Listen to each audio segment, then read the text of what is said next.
Well, we've heard three really thought-provoking talks, and I'd like to move straight on. Luckily, we've got plenty of time left for questions. I've got some online questions piling up here, so I'll start with one of those, but then those of you in the room can please get your hands up straight after that. So I'll turn to the first one. Most of these can be answered by anyone. Some are addressed to an individual, but Richard Pruin asks, how can the UK, as one of the major funders of the FCTC, take back control? Won't they find it an uphill struggle without support? Would anyone like to take that? Derek, perhaps? I've always been amazed that governments who have the commitment to do something can do it. Now, the UK is uniquely placed in a number of ways. First, it is a major funder. So it's got the leverage of its funding. Second, it's got a track record, second to none. It is the global leader, and it needs to act like the global leader and share that. Thirdly, it plays a central role in the Commonwealth. And within all the WHO structures, many people don't know, but the Commonwealth countries, the old Commonwealth, and praise the Queen for that, actually still have a political connection and link. So there's a natural affinity to the 40-plus countries that meet every time there's a major WHO meeting and try and get a Commonwealth alignment, where the efforts, maybe they exist, to actually discuss within the Commonwealth structures the UK approach as being the way forward, since it is based the most on the science, it's led by the doctors, it's having an impact in the population. The numbers are showing that. So there are many opportunities. And the question is there the political will and leadership to do that? Is this a topic that's risen high enough within the global health arena? And I do fear that the reality of the pandemic has meant that 99% of leading governments are going to be devoted to putting their energy behind the pandemic. But here's an opportunity for, in the post-Brexit era, for the UK to show a very different type of leadership in the global sphere, where it's credible, it's aligned with their background, it's aligned with their data. Thank you, Derek. Do we have any questions in the room right now? Anyone want to ask one? I'll turn to another online one next then. So we have one from Nicholas Nanawashvili. I'm really sorry if I mispronounced that. We often hear skepticism and distrust from WHO and anti-tobacco NGOs about researches on heated tobacco products. Why do you think WHO does not conduct its independent research? I mean, you've only got to look at the WHO TOB Reg report, Tobacco Regulation Report, great big fat report, about 300 pages of it, which completely ignores any of the evidence in support of tobacco harm reduction and its potential benefits, and in fact goes out of its way at various points in the report to kind of denigrate, puts tobacco harm reduction in inverted commas and talks about so-called tobacco harm reductions. And also had a pop at PMI calling their IQOS boutiques swanky in one bit, which is not really the scientific language you expect in a report like that. So I don't think there's any desire, motivation, political will, whatever you want to call it, because if the WHO wanted to actually produce an entirely independent report about this, it would be calling upon all the evidence that is out there, is a point I made in my speech. And I remember from one of the pre-COP, I can't remember which COP it was, COP 6, COP 7, they produced a paper for the conference which made it absolutely clear that medicinal use of nicotine, as in nicotine replacement therapy, was acceptable. Recreational use of nicotine was not acceptable, and it was quite clear in that report. So it comes as no surprise to me that because the whole thing is driven by moral ideology, I can't think of any other kind of phrase to describe this, a complete refusal to acknowledge the potential public health benefits of something which can complement tobacco control. I mean, the advocates for tobacco harm reduction have never said, well, we need to scrap everything else and just focus on safer nicotine products. Nobody's ever said that. It's a complementary process, a complementary intervention, which WHO don't, and there's a lot of deflection. There's a lot of deflection going on. I mean, the whole thrust of what we hear these days is essentially, what about the kids? And they talk about EVALI, and they talk about nicotine addiction and brain problems for young kids who vape. And my answer to that little bit is, well, if there was developmental problems with nicotine for young people, I think after about, decades and decades of tobacco research, it might actually have been revealed by now that well said. When people who smoke, can't add up, or whatever they seem to think is happening. Derek, you wanted to briefly weigh in on that one. Yeah, so I think people often don't realize WHO actually doesn't do very much research. It's not set up to do it. There are a few areas it does, tropical disease research being one, human and reproductive health was another. But what it does do, and it is mandated to do, is to set research priorities for the world. And in the Framework Convention, there are at least 3 major provisions calling for the development of an accepted set of research priorities to accelerate, in whatever words you want to use it, I would use the word end to smoking. They have not executed on that, so there is no approved list. Because that then gets picked up. And let me tell you what happened right in the beginning of the Framework Convention. I know because I convened with Richard Peto from here, John Sammett, who's been on every Surgeon General committee, a group of people. We convened groups to ask the question, what should the research priorities for tobacco control in general be? And put out a report. But we knew that it would have no teeth if there wasn't a major funding body who'd pick it up. And at the time, the NIH, the Fogarty Center, the International Center, picked it up and created for several years what became virtually the only accepted international tobacco research program addressing low-middle income countries in the basics of tobacco control, basic surveillance, basic data collection, very simple but very important things that every country needs to do. I would have hoped by now there'd be an update on that, but there hasn't been. So in the absence, I would say that in answer to the question, number one, the Framework Convention needs to actually get on and produce that priority list. Second, they need to draw upon the enormous funding of the NIH, because it is the largest funder by far in this field, to do what they did in the past and get behind whatever the decisions are. And if one of the research priorities is how do reduced risk products lead to improved public health? What are the untoward effects? Are there gateway approaches? Those are all fine questions to ask, but get them funded with the full support of WHO, and whatever the results are, they need to act upon them, which is the way they do it on vaccines and everything else. Can you imagine if WHO excluded the FDA decisions that we had in the last few months on the Moderna virus vaccine and the Pfizer vaccine, which sit now at the core of our protection? Of course, you'd think that's absurd. But have you seen a WHO report acknowledging the FDA authorizations of snus, IQOS, and VUS? How is it possible that you can accept one part of the FDA's decision for global norm creation and not the other? That's something people have got to ask. Great point. Thank you. I think we had a question in the room. Paddy Costall of KAC there. Thanks, Will. Is this on? Yes. It's on, yeah? Yes. Just something which I hope is timely and appropriate, but in approximately 30 minutes' time, the Chancellor of the Exchequer for the UK is going to deliver his budget speech in Parliament, which is going to determine expenditure, fiscal arrangements, etc. for the next 12 months. And I wonder what each of the panellists might like to see Mr. Sunak say in relation to tobacco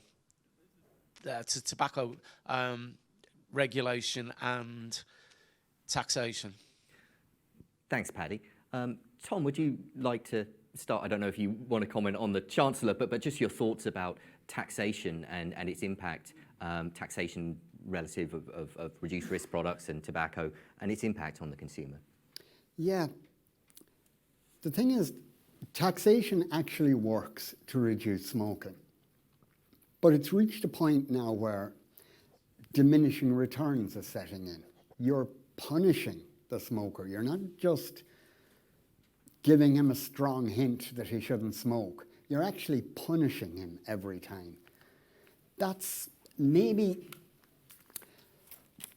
we've reached the end for the capabilities of taxation, certainly in the Western world, in developed countries, to do what it's intended to do. All it does at this stage is drive people to the black market. It's further evidence that we need another string to the bow. I'm kind of hoping he puts nothing on him, but you know. Yes. Thanks, Tom. Would you broadly agree with that, Derek? I don't have a strong view, so maybe Harry could. Yeah. I have even less a strong view. I don't actually know. I mean, we've kind of trumpeted the UK as a kind of leader in the public health, and I think it's probably true. But it would be helpful if and I'm not even sure this is particularly related to taxation, although I would say that and I'm no expert on this at all, but you really want to put as much space between the product availability and cost and accessibility of safer nicotine products as opposed to cigarettes. So you need what I assume would be an ever-widening gap to make these products acceptable. But I think there's a much wider issue here about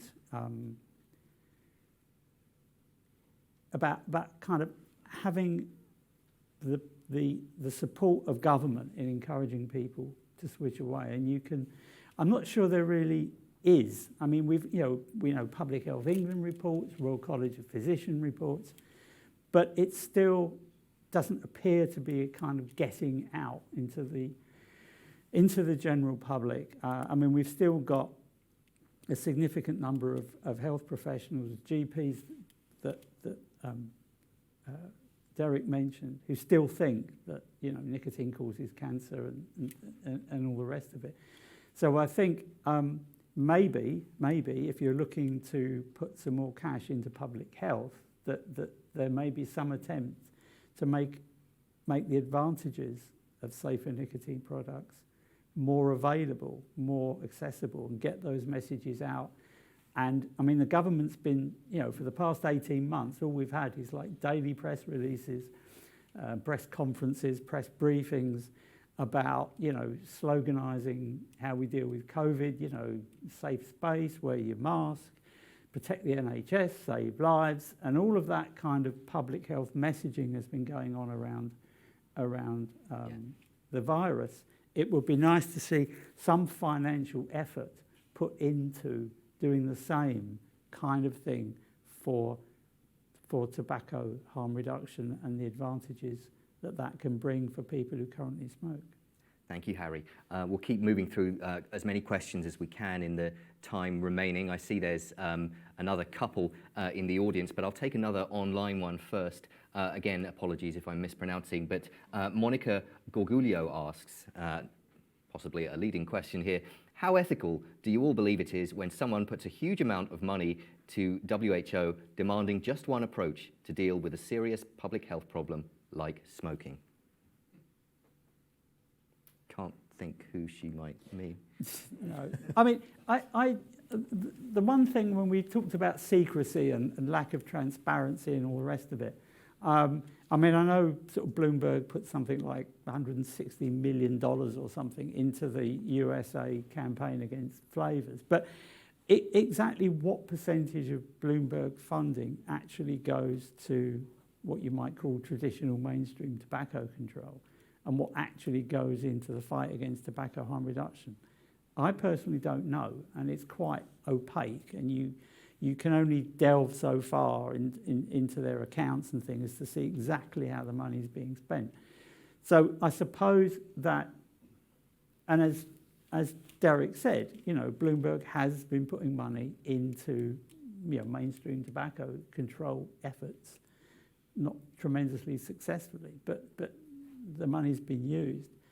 The trouble is that the impression you get, because of the fact that WHO and Campaign for Tobacco-Free Kids and the Union and all those organisations go front and centre on anti-tobacco harm reduction, it gives the impression that the majority of all these millions of dollars is actually being spent trying to curb tobacco harm reduction and the products that go with it.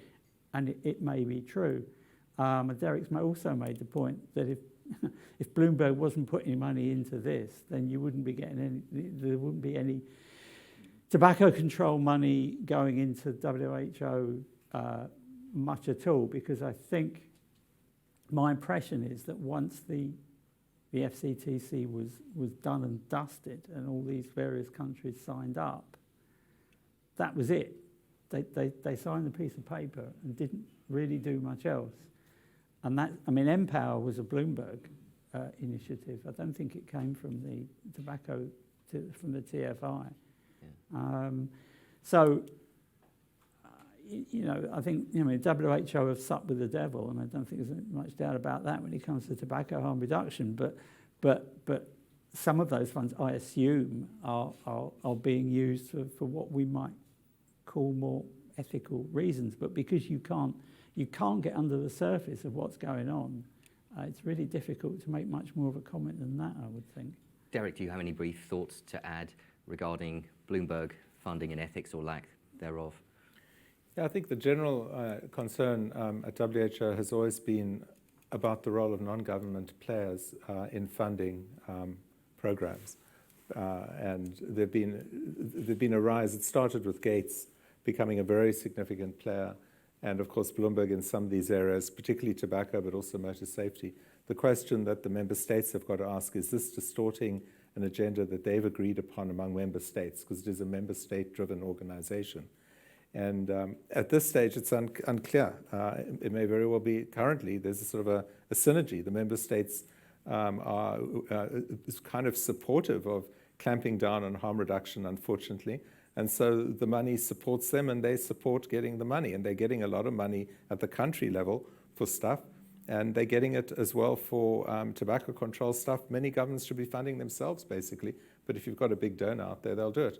So the critical question, it's less an ethical question, is the funding distorting what the member states want to do, yes or no? Which reminds us as well that when we use the term WHO, you've always got to remember it's a member state-owned organization. So if you point your finger at WHO, you've got to start off by pointing your finger at the member states who make the decisions for WHO. Now, it is certainly the case that the issue of tobacco control has slumped pretty far down the list of priorities for member states in this pandemic period, and even before with many of the other concerns. But you can't get away with saying, well, if you're already worried about WHO in every country, you should ask your government, what is your position when you go to the WHO meetings? Because every single individual member state has an opportunity to change WHO policy. Every single one, because so much is done by consensus. Thank you, Derek. Let's take one from the room next. I'm not sure who was next. We had one at the front. We'll take Sud, if you could just introduce yourself before asking your question. Thank you. Sure. I'm Sud Patwardhan, Director for Centre for Health Research and Education based in the UK. First of all, congratulations to Harry and team for doing an excellent report. And it's good to see that you mention in the report, as well as in what you mentioned just now, about the nicotine illiteracy among the broader population, but also healthcare professionals. If I was to offer a kind of an example of where we think we can make some progress in converting what sounds like good policy in the UK and even at the WHO level, with the fact that nicotine replacement therapy is on the model essential list of the WHO. I think what we've seen, Harry, and I hope that that is captured in your future reports, is that in the UK and in India, where we have the same level of nicotine illiteracy, the effort we are doing with healthcare professionals seems to give some promise to us. In the UK itself, we have worked with the largest mental health private provider, and there are about 4,000 healthcare professionals at the coalface now in the UK who have gone through what I would call GSTHR literacy training, and they are nicotine literate, I would say, at least for this year, and they'll go back to another CME next year. But the big problem, and I would love to hear thoughts, all of you at the panel, is healthcare professionals' education does not include nicotine and tobacco harm reduction. I went into medical school and came out just knowing that tobacco causes cancer, and tobacco, cigarettes, smoking, everything was lumped into one. And if it was not for my time in, over the last few decades in this area, I wouldn't be any more enlightened. And this is the biggest challenge we face. And I don't think enough is done, apart from some of the work we're doing in India and the UK, on actually busting some of these myths. Thoughts? Thank you, Sud. Let's turn to Tom first. That sounds a fantastic project, by the way, and the nicotine illiteracy in doctors and healthcare workers that Sud referenced. I just wondered whether you or your consumer advocate allies have had sort of direct experience of that. Yeah, it's a hurdle. Nicotine is guilty by association as much as anything else. And it's almost become a synonym for tobacco, for smoking. Unfortunately, it's nicotine, and they have been well able to play on the teen end of the word in every advertising campaign. So fair play to them. It's hard to resist a pun like that. But it's left people with the impression that the smoke doesn't matter. The smoke isn't the problem. But we still have chimneys in our houses. It should clue them in. The smoke is the part that kills people. The smoke is the part that causes the diseases. How you re-get the focus back there, I have no idea. I have no idea if the people who technically fight the diseases are even willing to do that. Yeah. They seem to be quite happy to eliminate nicotine completely, rather than say, yeah, the nicotine is fine. Which is odd, because on the other hand, there's a much more liberal approach to cannabis, even smoked. Figure it out. Yeah.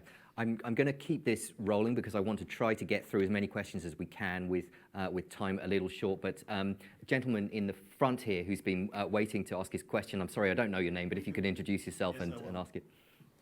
Well, thank you. Yeah, my name is Tonnaar, Bas Tonnaar. I have a question to, well, all of you actually in front. The report is called Fighting the Last War. And I guess, you know, it's also a board from both sides, because tobacco harm reduction advocates are also not very happy with the current situation. We know COP9 is coming in 1.5 weeks.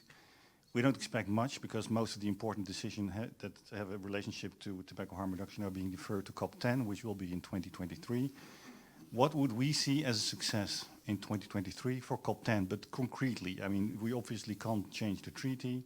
But what should we do, and what should we expect, and what should we consider a win? Thank you. I'm going to put that one to Harry, because we have one for Derek coming up shortly. But Harry, from obviously being deeply immersed in this, what would you see as a win? As I said in my speech, you know, it's all about course correction. It seems to me that if there was a way, and somebody asked a question about having UK support, and I think we already know that the UK at the moment is not in any mindset to start talking about tobacco harm reduction working party at COP.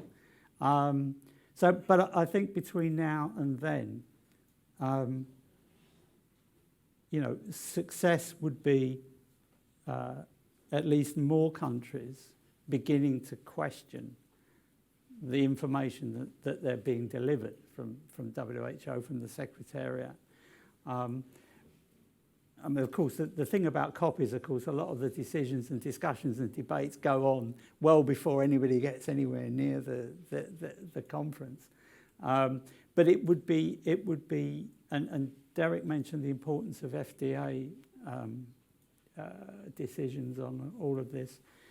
And so I would hope to see a direction of travel towards a more kind of pragmatic response. And I think some of the actions of the anti-tobacco harm reduction groups and allies and funders do show an element of desperation. And I do think they probably think in some way they are losing the argument, and so resort to some of the tactics that we all know about in terms of trying to discredit the information and the people and all the rest of it. But as Derek said, it took from sort of 1970 to the kind of 90s for tobacco control and the problems that tobacco causes to begin to come up the political radar. I hope it doesn't take that long for things to be turned around to the way we want. But in the way that the technology has just taken off and the number of consumers have taken off since around 2006, there might be some hope that you can turn the oil tanker around in somewhat less time than we've experienced up to now. Thank you, Harry.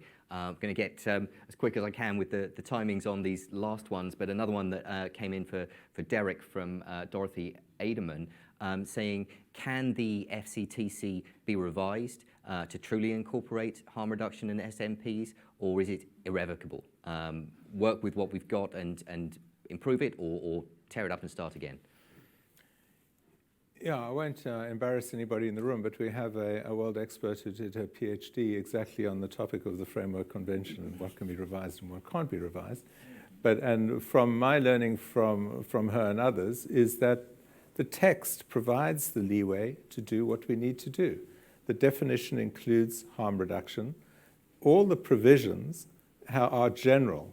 The specifics go into the development of guidelines. So there are provisions on taxation. What we need are clear guidelines, which can be done without an amendment to the Constitution, saying, how do we adapt the regulatory guidelines in relation to harm reduction?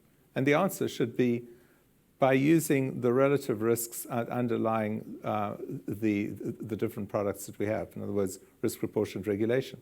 How do we, and it applies to the product regulations, it applies to the taxation, the education, and the information. So the answer is yes, with some creative thought, guidelines could be developed that would actually put teeth behind harm reduction in the very provisions where they need to be.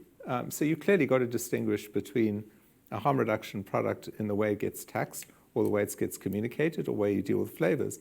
There's nothing in the Framework Convention that stops that happening, except the will of the member states at this stage. Thank you, Derek. Do we have another one in the room? I'm not sure who's next. Yes, sir. If you could introduce yourself and ask your question. My name's Adrian Marshall. Question to the panel. Is there more that the tobacco industry and the nicotine industry could be doing to help to sort of break this impasse with the WHO and those in the sort of WHO orbit? Clearly, we've seen different strategies from different companies, acquisitions, new products, public statements of intent to end selling cigarettes, acquisition of medical device companies. Are these helpful? Do they actually, are they counterproductive? And are there other things that perhaps the companies themselves could be doing to try and demonstrate that they deserve a different perception? Interesting one. Thank you. Who would like to take that? Derek. Yeah, this is an incredibly important question. And, I can draw upon my experience when I was at PepsiCo. When I got asked that question by the CEO, Indra Nooyi, what can we in the food industry do together, knowing we are vicious competitors, and I still say the best competitors in the world are Coke versus Pepsi, knowing that Pepsi is the superior brand. But, and they got together around a couple of things. They agreed, number one, the 10, 12 top food multinationals needed to come up with a marketing to kids program that was sharp, that they were going to have externally audited and they were going to report to WHO on, and was going to meet the WHO criteria, plus the industry could certainly do that. There's nothing stopping them doing that. Some of the leading companies have got voluntary codes that are way beyond the text of the Framework Convention, and always will be, because member states keep dragging things down to a lowest common denominator. That would be a sign of incredible faith. It's unlikely to be done by all the companies, so who are the coalition of the willing? And I would say we know who they are. They're the companies I mentioned earlier, including the leading e-cigarette companies. That's one area. And it's pragmatic, it's serious. It takes the kids' issue not off the table, but it shows deadly seriousness. Because if a company says we are going to do X, it doesn't just then become an NGO thing. It becomes a thing for the way investors look at the companies. It becomes very serious, and they tend to act. The second, I think, is the area of information and knowledge. Again, we found this in the US. There was a real need to have a mechanism for companies to share what did they know about the underlying science in a way in which they weren't going to undermine their proprietary right to the information. Industry knows a lot about the consumer that the public health folk often have no clue about. They also have a body of knowledge that is now sitting at the FDA or going through the FDA processes. There have been documents that have gone into the SHARE report, outstanding documents that are beyond the ability of the public sector to really absorb them. How do they find a vehicle, a mechanism of an academic institution with the right legal oversight to actually craft on a regular basis what is the emerging science from the industry, which can be checked in terms of the methods and then gets put out as advances by the industry? And again, it would be the same coalition of the willing. And I could think of some other areas, but those two, getting the science and the information out to bridge the gap that we have between those who really know and are doing high-quality, cutting-edge science, which happens to be in industry, and those sitting in the public sector who are still looking at the size of pack warnings and what's the optimal size. Closing that gap will actually have a big impact on policymakers going forward. Thank you, great Derek. question. Thanks for Thank you, Derek, and don't relax yet. We're working you hard. There's another question aimed at you, and this one has lots of likes online, I can see. It's from Andrew Thompson. Derek, why was snus not known or discussed more circa 2005? Surely the harm reduction potential of snus was, if not clear, at least hinted at that time. It's a sad story, and as I put a big mea culpa, I can remember these discussions. I can remember people like Lars and Fagerstrom and many of the people coming and showing us the data. And the reaction generally was, this has got an industry behind us we don't trust, therefore we can't trust the data. It was as simple as that. And we were heavily blocked in our minds by where the data came from and the fact that this would actually, it was coming exactly when the light debate was hot, when the litigation in the US was hot, the 98 debate, and we were seeing how all the tricks and the dirty tactics of the industry were out there to try and undermine our progress. Why on earth would we believe this stuff coming from Sweden? A huge opportunity was lost. But as I said, the ultimate vindication must have been, it was the first product that went through the FDA authorization process. And despite that, the EU is still sitting with an archaic policy of banning it across the European Union. How on earth can that actually be tolerated? It just makes no sense. Thank you, Derek. I think we'll take one more from the room before we wrap this up. And Ehsan, if you'd like to introduce yourself and ask your question. Thank you. Thanks, Will. Ehsan from the Foundation for a Smoke-Free World. A couple of comments, I think. The first is that the foundation is committed to looking at the doctors' perceptions and the way they approach nicotine. So we have a survey underway for 12 countries to assess what the doctors think about nicotine, what their perceptions are, how do they advise their patients coming in. So that's underway, and that report should be available in the early part of 2022. The second comment is about what Harry said, that we may not know what the amount of Bloomberg funding going into opposition of the harm reduction. So there is a STOP campaign. STOP stands for, if I'm correct, Stopping Tobacco Organizations and Products. So 20 million was pledged in 2018, which is going to last till 2021. So that is dedicated at the STOP campaign, is dedicated towards anybody working on harm reduction or remotely associated with the tobacco industry. And the third point that I would really like to make is that WHO promises a lot. WHO promised us reforms. WHO promised us that it will have a better response for Ebola or some other COVID, but then we saw what happened in COVID. But my take on that is that it's the member states who fund through voluntary assessed contributions everything that WHO does. But if the countries are not stepping up to the plate, they leave a space for philanthropic activity to come in and fund WHO activities, and those funds, as we all know, are earmarked, especially for tobacco control when Bloomberg started funding WHO. So my question to the panel is, if the WHO wants to take control, or shouldn't it be the member states, the 192 member states, and also the 180 odd signatories to the FCTC, shouldn't they take back control and dictate what WHO needs to do? Or should it be the other way around, the WHO and FCTC Secretariat telling governments and member states and signatories of the FCTC on what to do on harm reduction? Thank you very much, Ehsan. And let's pass this last question to Harry, because of course your report dealt directly with such questions. Well, so. I mean, I think